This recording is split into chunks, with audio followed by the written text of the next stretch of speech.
Hello, everybody, and welcome to True Crime Banter, the podcast aimed at bringing you your dose of murder relaxation. So, just sit back and enjoy.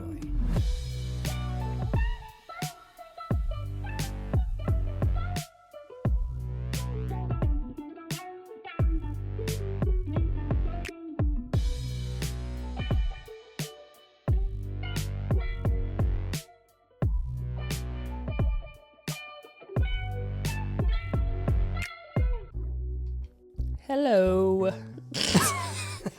Hi. Hello, everybody. Hi. Welcome to another episode of the True Crime Banter podcast. Good to be back, y'all. Yes, and you're going to be taking the lead. Yep. Not in just the storytelling. I've got a bit of a stuffed up face right now. Yeah. So if you were here, you could really tell physically. It's the just face a is so, lot. Yeah. Yeah.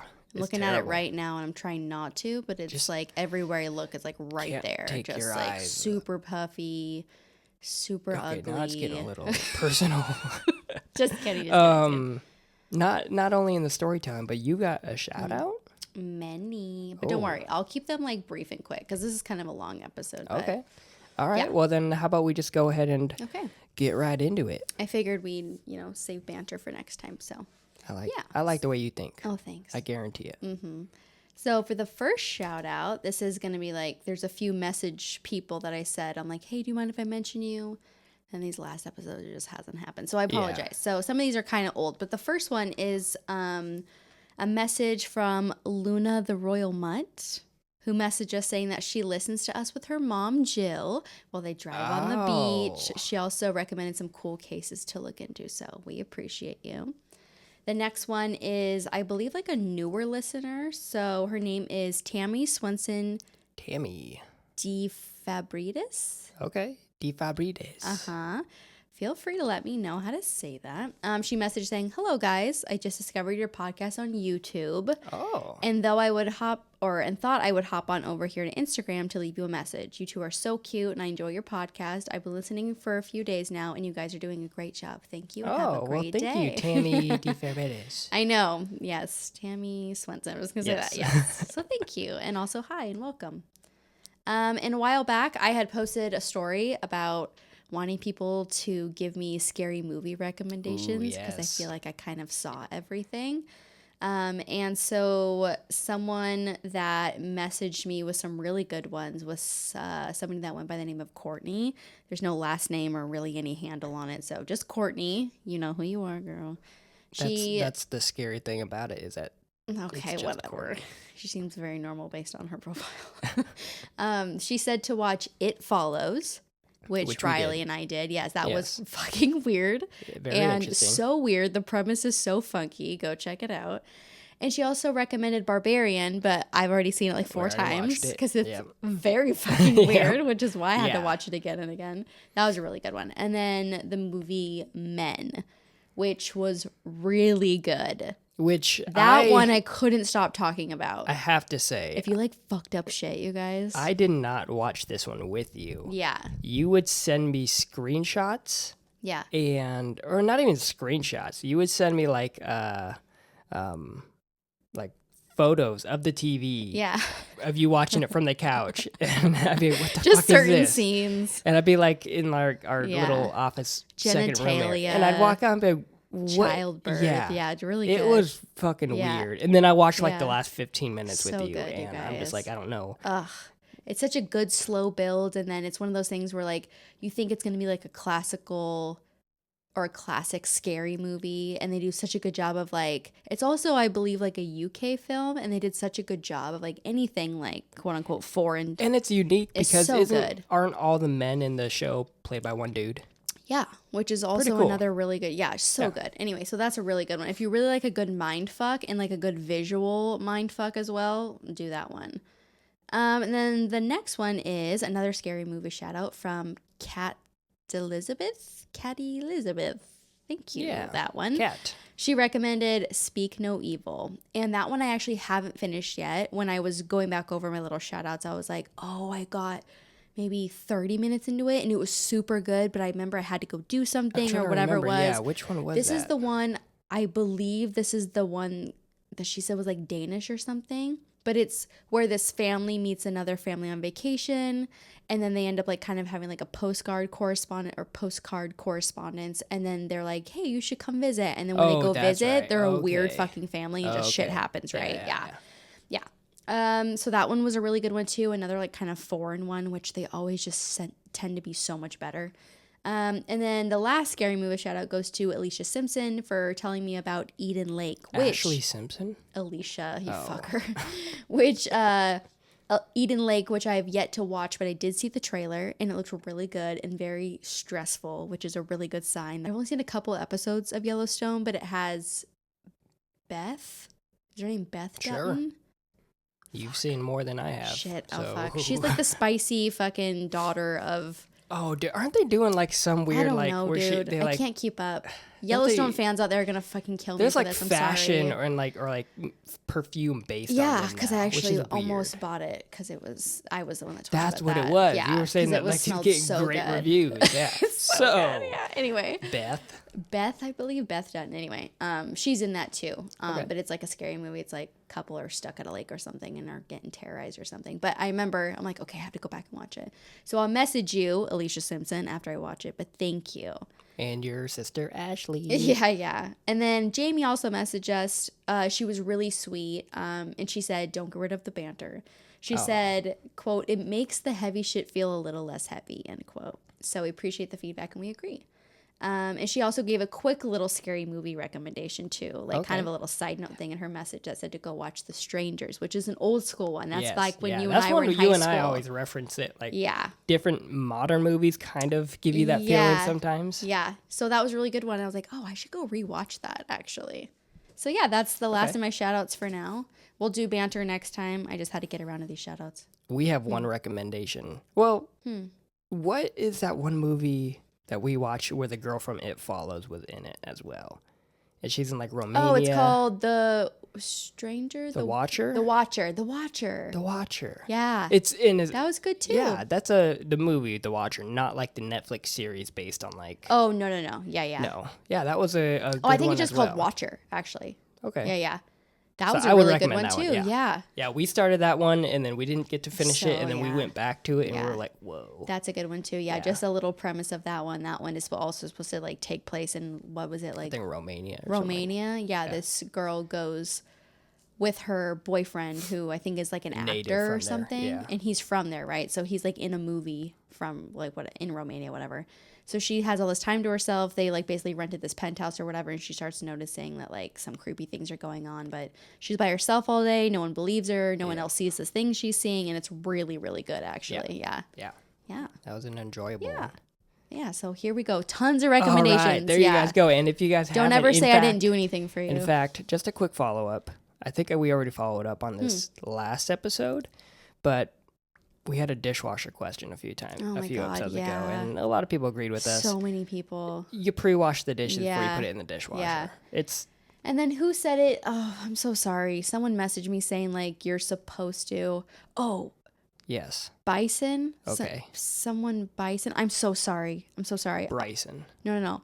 I'll put your name in the next one, I promise. But I had a discussion with no promises around here, by the way. An OG listener who sent me like an article that was like you're supposed to keep them dirty when you put them in because the soap doesn't have anything to stick to and it won't actually stay. The soap won't go on your dishes and do its job if there's nothing for the soap to stick to. So if your dish is already clean, the soap just goes right off of it and doesn't like actually like sanitize or anything. It sounds like we got some research to do. But she said that's with the newest machines. She said if you have an old one, I'm like, that's definitely us. We have new machines around here nowadays. No one can afford Not anywhere in the Seattle area. No, we don't.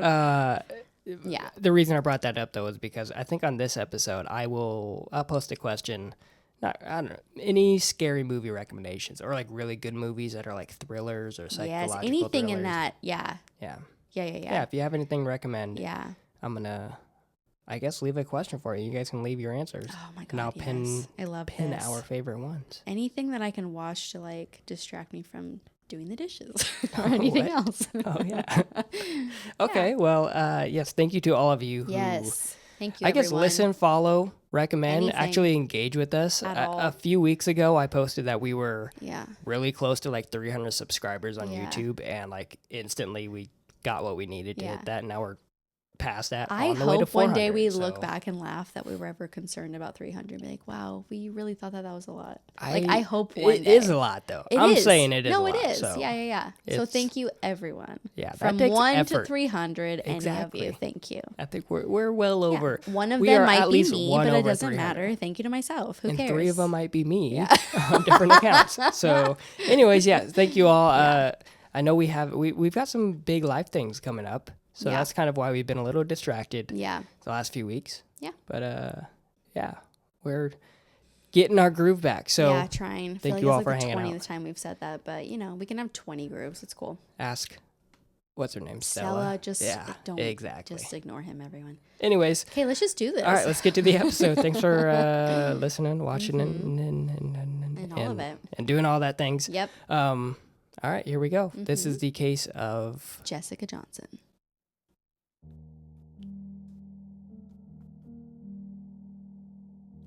Horn Lake, Mississippi was where Jessica Renee Johnson called home. She was kind and lively, as well as being a single mother to 2 great kids. Anyone she knew would tell you her kids were her world. When she wasn't with them, though, she was seen out with friends, known to look amazing. Even if running a quick errand, she took pride in her appearance. It was even a little bit of an inside joke between close friends and family. She was always looking amazing, no matter what the task was. Jessica was like anyone else, though. She had a past. Hers included a history of substance abuse, but her family will tell you it never kept her down for long. She was strong-willed, and her kids were her true motivation to live a better life. The 37-year-old mom and her 2 kids lived at home with her own parents, Linda and David Johnson. The kids got to see their grandparents all the time, and they would help watch the kids when Jessica needed to head out. Linda and David loved having their grandkids around, so the arrangement worked for everyone. It was May 31st, 2017, when Jessica said goodbye to her kids and told her mom that she'd be back the next day. Her mom knew where she was heading, and she wasn't a fan. A little while back, Jessica had gotten involved with a man named Garland Hart, and nobody approved. Friends and family had no idea what she saw in him. He was a known drug user and openly abusive to his partners, including Jessica. They would fight and break up multiple times, and every time she would take him back. When asked why, one of her friends said, quote, "I think some women think they can fix some men," end quote. And sadly, this might have been her biggest mistake. The following day, June 1st, Jessica called home to let her daughter know that she'd be back soon.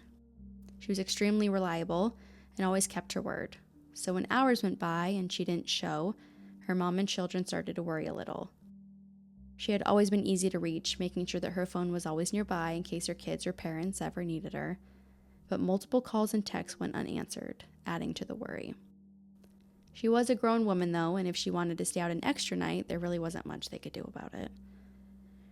They went to bed that night, having no way of knowing that the next day, all their lives would be changed forever. The next morning, the phone rang in the Johnson household. Linda couldn't believe what she was hearing. It was the police, asking her and David to come down to the morgue. Jessica's location was no longer a mystery. They arrived and sat down to hear what happened. But if they were expecting any answers to their questions or anything of comfort, they were sadly mistaken. They were told a mail carrier was on their usual route that morning and pulled up to a home they'd been to many times. They parked, and when they went to open the mailbox, they turned to look down, and a true nightmare was in front of them.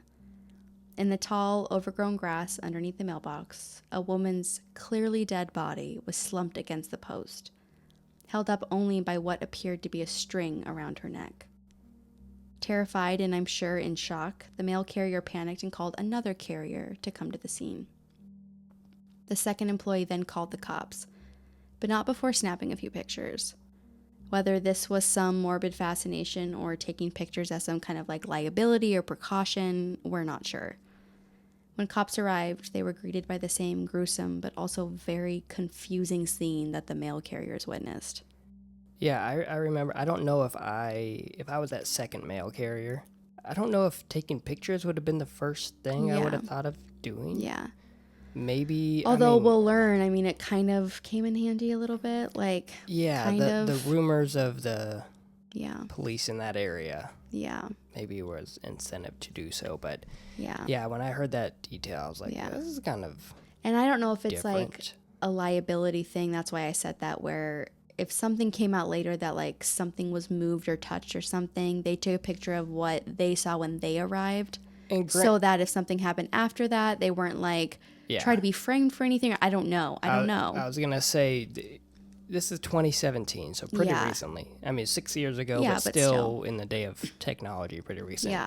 And I think you can think of like Amazon carriers. They always take pictures of everything. Yeah. I'm sure once cell phones became prevalent, like the post office was like, listen, if there's anything weird, if there's damage to any mailbox, take a picture if you're there, because then we know about it and we know it's not us, pretty much. So. And when I saw that the first carrier called a second one and not the cops, it was like, at first I'm like, that's fucking weird. But then also, I don't know how people handle situations when you're in shock. I don't know. That's the thing. I don't know. If you got someone comfortable you're with, and who knows who the second mail carrier was to this first one. I don't know. Was it a relative that was going to work together? Too. Like, maybe who it's knows? You rely on. Right. Who knows? Now, before we get too far into the story and the facts, if you guys are up for it or if you have the stomach for it, I don't know if you guys want to find the picture. There's a very prevalent photo that is on the internet of this. If you don't have the stomach for it and you're just here for the story and not the visual, you really can't follow along on this and understand the point of view if you don't have some kind of visual. So I kind of want to like walk you through it. If you can't get to a phone or if you just don't want to look it up, that's fine. Yeah, because I think what you're about to go into is important to how she was found and what they say happened. And you'll soon learn as the story goes on that that's what this entire case is based off of. That's where the questions what arise. is right in front of you and why it doesn't make sense. So I'm not going to get too far into description and be annoying and whatever, but I'm going to try to explain it super basic. So like imagine that there's a person standing to the right of a mailbox, okay? Their left side is touching the mailbox. Facing out towards the street. Or just simply they're you're next not to a looking mailbox. at the home for the mailbox. You're looking out into the street. Yes, exactly. Right. Yep. But either way, their left side is touching it. Yes. Yep. And so then imagine that person then drops to their knees and then sits back on their heels. Then they lean slightly to the left. Their face and their left side leaned up against the post now. They are now like essentially the height of the mailbox. Mm-hmm. Almost like you're just kind of like resting up against it. Yeah. So this is basically how they found Jessica. Her left hand was down by her side, and in between her knees was her purse, and it was open. Her right hand looked placed inside, resting right inside of it. Obviously a very bizarre scene. Yeah. And looking closer, the string type thing around her neck that the mail carriers saw when they got there actually ended up being 2 shoelaces that had been tied together, creating a type of homemade noose, essentially. Yeah. It went under her chin, back around her neck, and up over the post, and back down under her chin on the other side, meeting a very small and precise knot at the very end of the laces. Linda and David Johnson didn't really know what to think or where to even start with this. Obviously, it's a whole fucking mess. One minute they were eating breakfast, and the next minute their grandkids didn't have a mom anymore. To lose their daughter was already enough, but for her to be discovered in such a horrific way, basically displayed on the side of the road to be found by strangers, I mean, how do you even process that? And if things weren't terrible enough, they were then told that this was being labeled a suicide. Now, I put in here that it's easy to sit here and pretend detective on these cases that we listen to and driving to work or at the gym, whatever it is, and scoff at decisions that we hear that people made in law enforcement. But in reality, none of us are law enforcement. None of us have been trained. So when we kind of have these discussions, that's really all it is. Yeah. But I will give credit where it's due. But sadly, in Jessica's case, there's no credit to be given. So I don't mind shit talking the police in this case. I'm not a police basher, but you'll see why it's very necessary in this case. There's a lot of things that happen in this. It's really bad, you guys. A lot of balls were dropped. Yeah. And you would think with how bizarre the scene was and how she was found, cops would see a bunch of red flags and start digging into her whole life to find anything, but the case almost immediately went nowhere. Linda even told police that Jessica has said to her, quote, "Mama, if anything ever happens to me, it was him," end quote. She said even though Jessica didn't name Garland as the him, she knows that's who he was talking about. Garland came in for questioning, but that's about as far as that lead went. When her toxicology was released, traces of Xanax and methamphetamine were detected, although this was not the actual cause of her death. Asphyxiation was. Friends and family think cops wrote Jessica off based off of her history with drugs. It didn't seem to matter to them that she had a family and friends who loved her, or 2 kids who now had no answers and were left without a mom. Yeah, because if I remember correctly, she had an issue previously with drugs, and she had, for the most part, rehabilitated herself, and maybe would dabble here and there, but not the addiction that maybe she was before. Right, yeah. Linda even tried to tell them that there was no way she would do this. She knew her daughter, the woman who took extreme pride in her appearance and never left the house without a full face of makeup, would not just one day get up, barefaced, hair not made, choose a 3-foot-tall post to hang herself from with shoelaces, leave her purse out in the open, and leave herself to be found by anyone passing by. There's no fucking way. With logic and reason falling on deaf ears, the Johnsons were seeking help from anyone who would listen, and thankfully the right people did step in. Ro Moreno is a retired Horn Lake, Mississippi policeman, and has volunteered his own time in Jessica's case, believing as well that this was not a suicide. Crime Watch Daily reporter Melissa McCarty met up with Moreno at the actual mailbox Jessica was found on. He told cameras Jessica's scene looked odd from the start. Looking around, he starts by pointing out that the area she was found in was surrounded by trees that would make for way better options than a 3-foot-tall post out by a public street where someone could find her before she even finished the task. Mm-hmm. Not only that, but the mailbox post she chose was very loose. Melissa McCarty actually grabbed the mailbox herself during the interview, showing the cameras how the post was basically just placed in a hole and when touched would wiggle around quite a bit. This would have been knocked over or came entirely loose under the weight of a grown woman struggling, as all hanging victims do during the process. Yeah. Ro Moreno also added that the area she was in had no streetlights. It was pretty rural, and the coroner estimated that she had been out there since the previous evening, about 6-ish. You can't really be too exact, meaning it would have been dark in the area. Too dark to tie a very precise knot found on the shoelaces.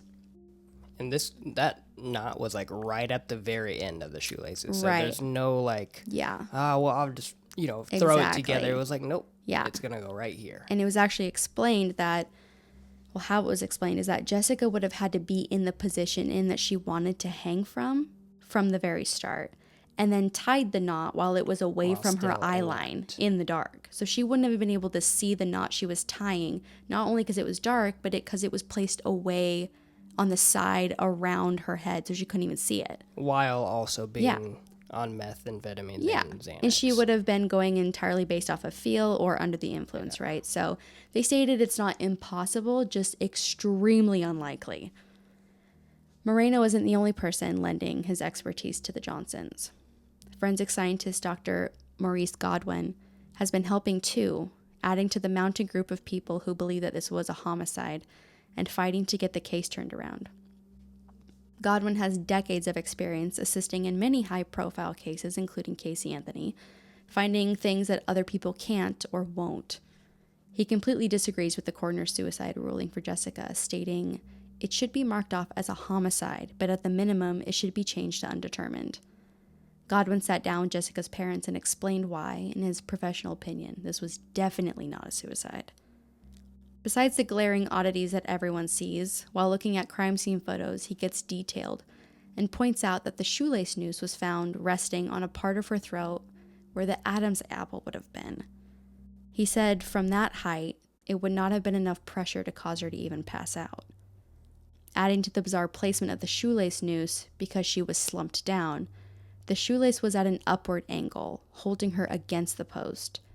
It went up and to the side, coming up from where the Adam's apple would have been and across her cheek. He said with all of her body weight holding her down, this would have been extremely painful, and she wouldn't have been able to keep that position for a long period of time, not long enough for the hanging. When the reporter asked him that wouldn't be possible, he simply stated it didn't happen. Godwin is a very detailed man. That's what he does. He takes us all even further, pointing out that in the photo, Jessica's hair was found almost entirely under the shoelace. Now, I put in here that all my ladies, or my long-haired men out there will get this, the uncomfortable feeling of having your hair underneath something that's on your neck. It's almost instinctual, whether it's a lanyard or a necklace or whatever it may be, that you instinctively just take your hair out. It's just such a gross, weird feeling. It's weird. People out there will get it. You'll get it if you get it. Yeah. So, I mean, you might think that, well, if she was about to commit this act of like finalization, whatever, right? Like, who cares about that kind of stuff? Yeah. And I would agree with you, but I think I wouldn't even have noticed that in the picture. But out of sheer habit, I would put money on it that anybody who's been doing that their entire life, this wouldn't just be an exception all of a sudden. You would just do it out of habit, even if you were about to do something like this. One of the few photos you'll find online of Jessica is one taken at the coroner's office. It shows her left hand and forearm, and on it you see what look like a bunch of scattered little circular burn marks, is almost what it appears to be at first. It doesn't seem like anybody can really kind of pinpoint what it is when you kind of look around at the articles, but some do speculate that it might be picking from drug use, which is a common habit. Right above the marks, though, you'll see clear as day the design of a shoe print embedded in her skin from someone either stepping on it or stomping on it. Yet this didn't seem to alarm the cops. Now, if you haven't already thought this during the episode, catch up. We're all thinking it. What's up with the abusive, druggy boyfriend, right? So get a load of this, you guys. The mailbox that she was found on was not just a random house out in the sticks. It belonged to the home of Garland's best friend. It also happened to be the same house that the two of them had been staying at for the past few days. If cops would have bothered to ask anyone she knew, they would have found out that the night before, when she was with Garland, she had locked herself in the bathroom, scared for her life. She called a friend to come get her, but when the friend pulled up outside, Jessica never came out. Instead, Garland went outside to talk to the friend, telling her that Jessica was actually the one being crazy, and the friend was no longer needed. Of course. With no sign of Jessica, the friend drove off. I'm sure now with massive regrets for possibly the rest of her life. As if all of this wasn't bad enough, it turns out the police didn't even interview everyone who lived around the home that she was last seen at. She was found close to the road, with neighbors on all sides, but only a few people were spoken to. Who knows what memories or information is lost after almost 6 years. Not only did the home she was found on, in front of, belonged to someone associated with her abusive boyfriend, it also had a fucking security camera. Oh, perfect. A camera that police just never asked him about. Oh. Yeah. Well, they're not trying to solve the crime, are they? Oh, no, that's right. No. No. No. Why would you... Right. Again, balls. I don't dropped know. Here. I don't... Dropped Yeah. there. Cameras were on as reporter Melissa McCarty walked straight up to the house to speak with the owner, the friend of Garland Hart. Agreeing to talk if his face was blurred, he stepped outside, where Melissa asked him if police had ever stopped by to ask about the security footage. He said that they didn't. And when Melissa asked him if she could see it, he said it was password protected and he didn't know the passcode. Oh, The homeowner, who had the camera outside of his own home, didn't know the password to his own camera. Darn. He also said it probably has been taped over by now. So Yeah, which is, I mean, so True. Unfortunate. I mean, true, probably very but true. But yeah, I was gonna be a little sarcastic there because it just happens to be that one of my friends whose ex-girlfriend was found dead suspiciously right in front of my house with cameras, but I just don't know how to look at that He footage. also said something like, I would never let anything happen to her. I would have known if something happened. And that whole night, I guess, when interviewed, it was a crazy night. People were kind of coming in and out. It was a whole thing. I don't know. But so far, there's been many things missed by investigators or simply ignored. Who knows? If that wasn't already bad enough, the few things that they did have that could have helped them were terribly handled. Starting with evidence. Because this was so quickly ruled a suicide, it wasn't long before police decided to give Jessica's belongings back to the family. Things that had been held as evidence and should have been kept as evidence. Her purse that was found between her knees was sent back to her family. And when they got it back, it was found that the metal clamp that keeps the straps connected to the actual purse had been broken. At least one of them had. How had a metal clamp been broken off of it? Had it been ripped from her hands? Was there an altercation? Did police accidentally do it? Also, we may never know. Was it already broken prior?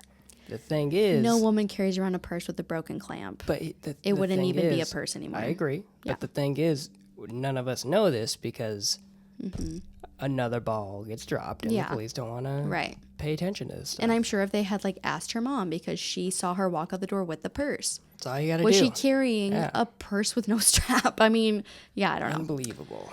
Her shoes had also been returned. The very ones she had been wearing when she left her home. And the ones missing the laces that had been used at the crime. Now, there was kind of something that was brought up, I believe, in another podcast. I'm not going to try to misquote it. It was one of the bigger ones, like True Crime Junkie, True Crime Garage, one of those, right? Where the pathway to get from the house to the mailbox was pretty long. I'm not going to try and even try to guess, but it was pretty long. Not like a mile or anything, but decent enough that you would drive all the way up to the house. And it was all gravel. And she was found with no shoes, and her shoes were found at the house with the shoelaces missing. They were gray Chuck Converse. Rock marks on the bottom. Yeah, or something. How would you have walked all the way down there? Nobody would do that. Yeah. You know, especially if you walked down to the mailbox knowing that was your intention, wouldn't you wear the shoes all the way there and then take it off? Just weird, right? So those had been returned to the family super soon.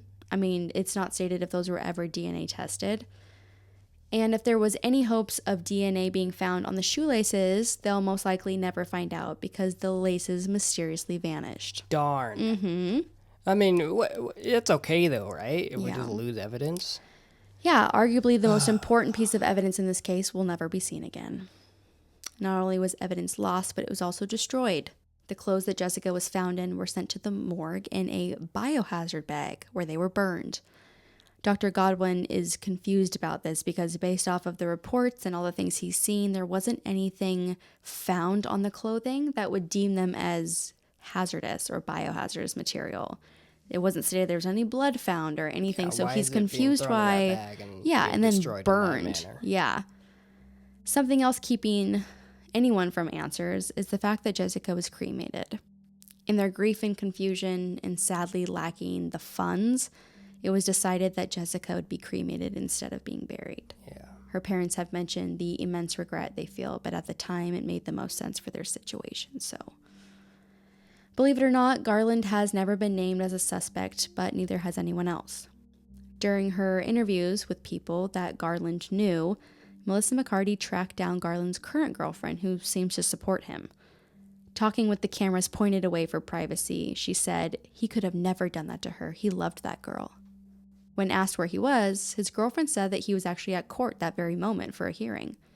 We later find out that he was there on domestic violence charges against the same girl that they just interviewed. Oh, weird. Yes. So, I mean, he's consistent, I guess. Now knowing where to find him, the True Crime Daily team headed down to the courthouse to see if they could catch up with him. And it just so happens that they did. As he was headed in for his hearing, surprisingly, Garland stayed behind to talk for a little bit. His first ever public interview. I don't want my name clear because I don't care. I don't care. Right. That doesn't mean anything because in the end, Jessica's still not going to be here. Right. But if somebody did do something to her, I want to know who did it because her son, her daughter deserves to know. He clearly has heard the accusations her family has been making against him. Hey, if her mother wanted to know the truth, though, why would she spread lies about me that she knows to be lies? They had to have somebody to blame. I understand that. I'll be that dude. But I'll never apologize for something I didn't do. especially to somebody that I love. Do you have any idea who would have harmed her? And do you really think? I don't know. I don't know what to think. And I don't want to pass accusation because that's what everybody's done to me. And I just don't know. But you understand why the family is so confused. I understand that. I'm so not many mad at them in any way. It was the first time Garland had spoken publicly about Jessica's death. He admitted it probably wasn't the best thing to do. I'm not a lawyer. I don't know. I shouldn't be doing this right now. It's not wise on my behalf in any kind of way, but I don't care. I would die in prison as an old man just to know that guy who did that to her. But before anyone will face that fate, Jessica's death needs to be investigated further. So what you won't see unless you go watch the actual interview. Now listen, we're not making light of anything, but first of all, he's such a fucking character, right? Like, knowing his history, we can say he's a piece of shit, okay? But the interview is funny only at the end. The very end. And I've never seen this before. I don't know about you. But as soon as he's done saying, I probably shouldn't be talking to you, I'm not a lawyer, he then just takes a jog and just runs away. And it's not like a sprint. It's not like a sprint, suit. Right? Yeah. It's not like he's robbing a bank and the cops will be there in a second. It's just like, oh, I think I'm late to go pick up my kid. I'm going to take a jog. Yeah, it's just like the weirdest little casual keeps his hands in his pockets. Yeah.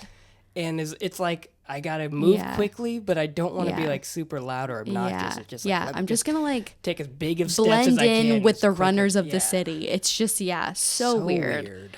So hope you guys, if you want a good little laugh, you should go check that out. And that is on the, I guess it's True Crime Daily now. Yeah. What happened to Jessica Johnson? Yeah. It's so hard to not sit here and speculate how differently this all could have gone if police could have put a little bit more effort in from the beginning. The only little light that remains is that Jessica's family has people on their side, people who can actually help and make a difference. Since the suicide ruling, her case has been reopened, and we are now just waiting for a miracle, essentially.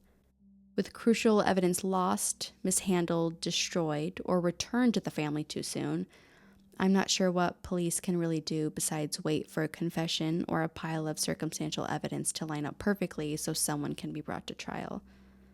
Every chance they get, her family and friends tell her story to keep her memory alive. Linda Johnson wants answers.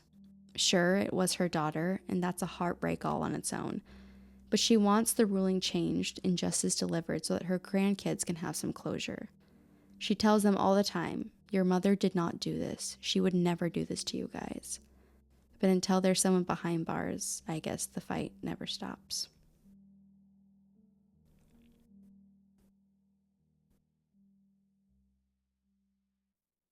So I feel like I got a pretty good vibe of your thoughts.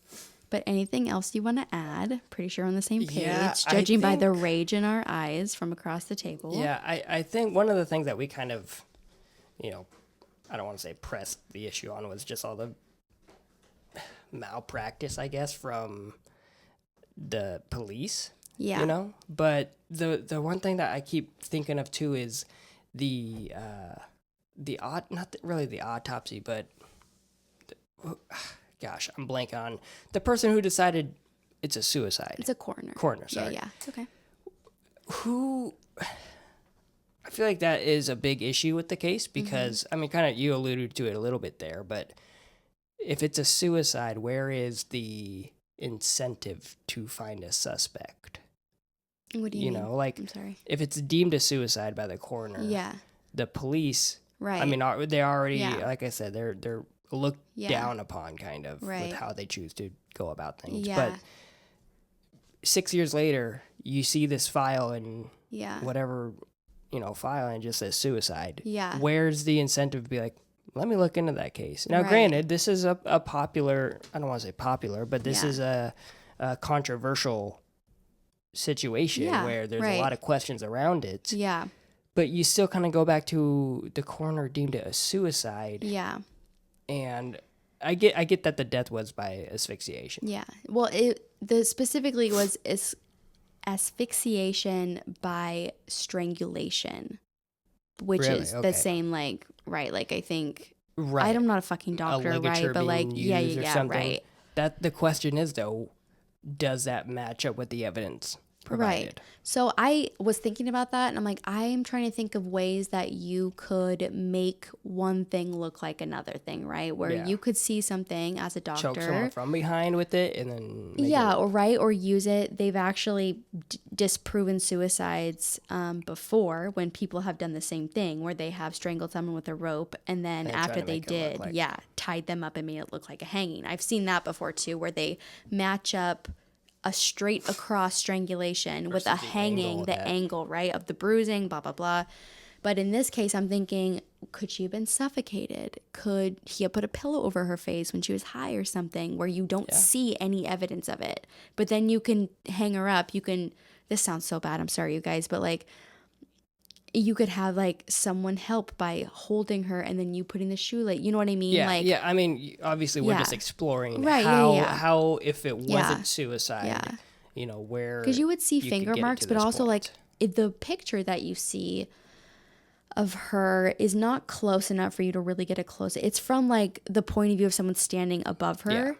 You can see a decent amount of stuff, but you definitely can't see like under her chin, where like you might be able to point out like a finger mark or something from like a hand strangling her or something. But I don't know. It's just, if it was just a shoelace and it was maybe a different circumstance that she was found in and not on a mailbox, other things, I don't know. So there's, I mean, the private investigator, I guess the private investigator, right? The one that decided to look into this more and is talking about that's the forensic scientist, Dr. Godwin. Yes. So he pointed out too that the indentation or the mark left by the shoelace on like the cheek of her almost shows that that's where the majority of the pressure was at, right, on her cheek. So the idea that she was killed through strangulation that doesn't match up, right? Which is kind of what you're... There's enough evidence against the shoelace theory that you know it wasn't that, so then what was it? Exactly. Yeah, I know. I don't know. And obviously, it's kind of too late for a lot of this. And it could be a case of maybe, I don't know, it sounds, I don't want to like defend anybody or anything. You just always kind of have to think of two things. There's been many cases that I've had very strong opinions about and then found out later that like the police did look into something, but maybe someone above them, like a chief or something, was like, we're done. We're done. We don't have enough resources, whatever it is. So I don't want to like go too hard, but it could be a simple case of the coroner's kind of the end all be all. He's the doctor that went to school for years. Right. He knows all the ins and outs. The police are just the ones that ask the questions based off of what the coroner finds, right? Again, so it could be some old-ass coroner. He could be like 9,000 years old. He also, Horn Lake, Mississippi, how big is that fucking place anyway? He could only have to deal with like 2 homicides a year, 1 a year. Right. I don't know. That makes me wonder too, and I don't want to get him off the hook. I'm not trying to put blame on him either. It makes me wonder if he did say, asphyxiation by... strangulation. Then that kind of puts the ball back into the investigator. Right. Like, how was she strangled? Yeah. Was it by her own doing? Yeah. Was it by the hands of somebody else? But that's where where it's like shows you other stuff. Like, how did you just like skip past the footprint on the arm? Right. Thing? Yes. Yeah. Yeah. And one of the, I guess, popular comments on some of these videos regarding her was from someone that claims that they knew Jessica. Okay. And I think her name was Courtney or something. Okay. I don't remember. And she left a comment saying that she knew her personally, was friends with her, and doesn't think she killed herself. Yeah. And thinks that possibly somebody held her arm down while using a shoe or, holding her arm down and then injecting her with drugs. Oh. Mm. And then who knows what happens after that. Yeah. Because it is a very weird... If I'm going to be honest, if I'm trying to stage a suicide by hanging, it sounds a lot more difficult to like get someone up in a tree or even in like a closet. Like if they're into drugs at this person's household, you're not wanting the police to come in your house and be like, we found a dead body. So like, you're just like, let's do it outside somewhere. But I'm just, and if you're going to go with that theory, then if you're going to inject her with drugs, why not OD her on drugs? Right. Yeah. Or maybe you thought you did and you're like, oh shit, she's still breathing. I'm not sure. Or maybe again, we're just kind of spitballing here, backup plan. Maybe something happened to where he accidentally strangled her, killed her. And then now it's like, how do I make this look like it was a suicide? You would think if you really wanted to keep them off your trail, right, that you would not do it at the house that you're staying at and that is associated with you in any way. But also, known drug users, they panic. They're not good with rationale. Yeah. Like, they're like, let's just do it outside, you know? And I think that was the one thing that because I remember hearing about this. This was just a few years ago. I think we were talking about this. Yeah. Or like, I remember you being like, "What the fuck? What it's the such a clear this fucking makes no fuck sense." Up. Yeah. And then coming back to it again a few years later, and immediately hearing the stories about her drug use, it's like you feel like, especially nowadays, people who deal with drugs, whether it was in their past and they gotten over it or still dabble in it, it's like they just get looked down upon. Right. Yeah. To where almost like we were talking with like sex workers, kind of, where with like Gary Ridgway, right, we're just not going to look into it because honestly, which is why they get away we kind of want you to be gone. That's what it feels like. Right. And or same, I mean, you could kind of argue the same thing. I don't want to get too far off track here, but like if you went to like Jeffrey Dahmer too, right? Or like anybody in the gay community. Yeah, it's especially like back the then. certain type of, what do you call it? Like it's discrimination, but it's like, I don't know what you call them, but they're like on the outskirts of society, basically, or whatever. It's like their own kind of group that, of course, nowadays are different. Well, kind of, you know, depending where you are. I'd like to think we're more equal now, but yeah, that's kind of the same thing where, and who knows, like I said, maybe this is also still a small town, Mississippi. Sorry, anyone from there, but you never know with some of these states, you know? Yeah, and I mean, Mississippi, a lot of... How far you're like... I'm trying to think. There's a lot of states throughout the U.S., especially in like the Midwest too, where... or the South, you know. But like heroin and stuff is a huge issue. Oh, yeah. Yeah. To where... Not even drugs, right? But how you're viewed in the drug community, just in general, if you're involved at all. Yeah. And yeah, it's if you're involved in any way, it's just... Yeah. If you know someone that does it, you're like, ew, why would you hang out with them or whatever? Yeah. Yeah. So yeah, I mean, fuck, if this doesn't spark a conversation in your household or with your friends, fucking, I mean, I don't know. There's so much going on here. Yep, and honestly... This took me so long to put together, because I'm like, how do you even piece it? There's so much shit. They're just so... Because there's... None of it makes sense. Yeah. Like, there's no reason... Too much of it doesn't make sense. That there's no excuse that you wouldn't look into this. Yeah. From the very beginning. Yeah. The assumption of suicide. If I was FaceTiming my brother right before we recorded this. Yeah. And I told him, he said, "Oh, what are you guys covering today?" And I said, this person who supposedly hung herself on her mailbox. And he was like, "What the fuck?" Yeah. I was like, right. yeah, exactly. It's Yeah. an interesting one. He was like, "Why didn't she just stand up?" Yeah. Like, yeah. That's the argument. Yeah. The base of this is like, it makes no sense to be like, a mailbox is where I want to go. People that are going to do this, I'm not going to speak for everyone, but usually you do it, which is why you do it so far off the ground that there's no way to come back. You don't want the option to come back from it. Right. Which is why you almost choose try like a to final guarantee kind it, of quote, thing. unquote. Yeah. So people will kick the stool out from under them, whatever it is, right? There's way too much of an out on this one. 3 feet off the ground. Are you kidding me? A 3 foot tall post. Yeah, it's ridiculous. And one that's wobbly. Yeah. What the Doesn't fuck? make sense. Yeah. So yeah. Yeah. Yeah. Yeah. Yeah, this is another one. I mean, I'm This pretty makes sure you you're all wonder. going to agree with us, but there's going to be a lot of people. We always get people with like ideas. Some of them are a little crazy. Some of them are like totally on par with us. Yeah.